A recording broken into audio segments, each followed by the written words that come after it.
Hey guys, welcome back to She Leads. I am going to be talking about after healing, taking risks. In my last series that I did, of course, I was talking about the healing process, and I mentioned a lot of things in a very short amount of time. Trying to figure out what to start off with the after healing, taking risks series was hard. It still is hard. So today's video is definitely going to be all over the place because writing things down, it would come to me and I forgot. And when I tried to write stuff down, it just, went away. Let me take this off. Oh! Yeah, it went away. So the train of thoughts of what I was going to write went away. So I'm going to start off with a post that I made, of course, was who I was last year, who I was a couple of months ago, who I was yesterday will not be who I am tomorrow. I also stated that my past mistakes does not define who I am or my recent mistake or any mistakes that I may make in the future. I was like, I put myself in positions to where things are bad sometimes. But in those positions that I do put myself in, I take a lesson from it. Every single one of them, I learn from my mistakes, and I just pray about it. That's all you can do. Just pray about it and talk to God. Now, the healing process, of course, you have to stay consistent. You have to recognize the people who aren't benefiting you in those situations. You have to learn how to have boundaries and not walls. You have to learn how to, be okay with being alone, because a lot of people don't like change, and healing requires changing. It requires change. And I don't think that people don't like change necessarily. I think it's the uncomfortable feeling that people are not okay with. And that's why people don't like change. I will never say that people don't like change. I just think people aren't comfortable with being uncomfortable. People aren't comfortable with being uncomfortable, if that makes sense. People are comfortable staying in the mess of what feels normal to them that may not be normal. That does not help you elevate. So we're going to get straight into, if you want to know about the healing process, I would say go look for my podcast from a year ago, or if you can't find it and you would like for me to send you some of the videos, then just let me know. DM me, and I'll be more than happy to send it to you guys. So with this after healing thing, I would question myself, like, are you really healed after you healing? Meaning, like, does it change? Like, are you really past it? What I can say is, of course, you can heal from certain things, and you can get past it if you heal the proper way. But my but is, throughout life, you're going to always make mistakes. You're going to always put yourself in positions that you shouldn't put yourself in at the same time, and that's because we're human, and sometimes we don't see what we see after the after effect.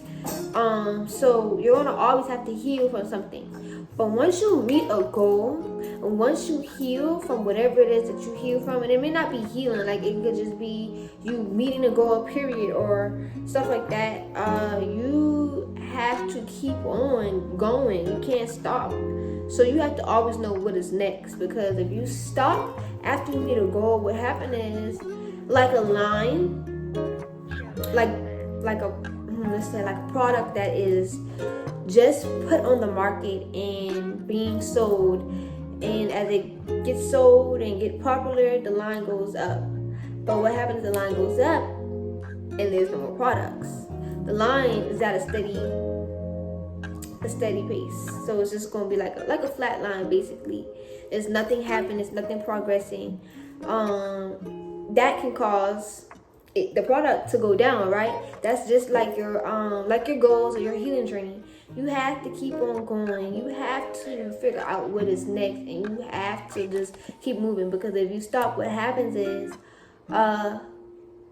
you're going to, all the work that you put in to get to that progress, everything that you did is going to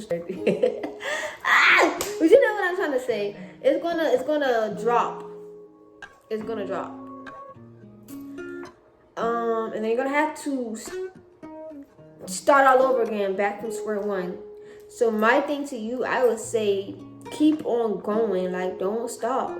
Always try. There's so much things out here.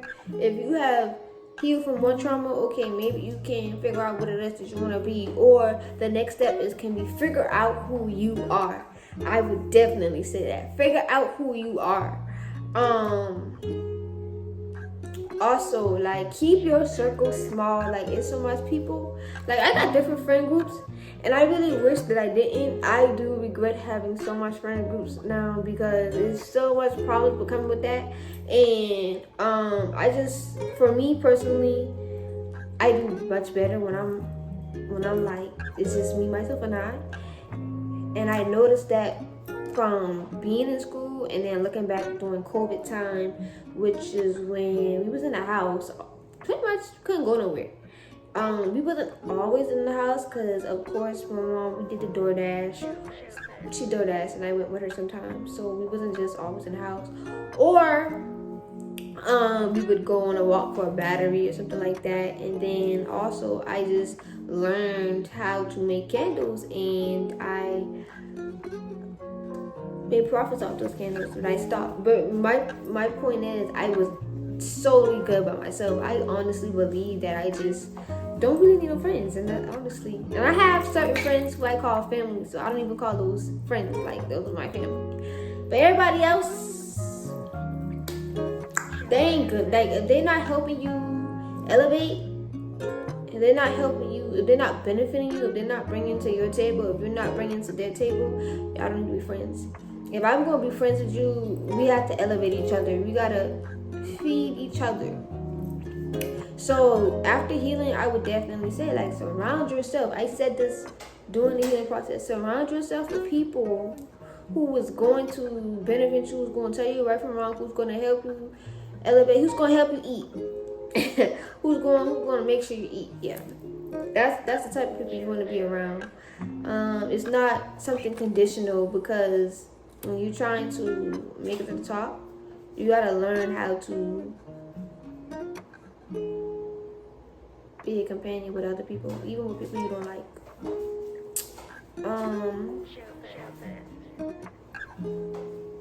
The thing about healing and taking risks is you gotta make sure you love yourself and you put yourself first.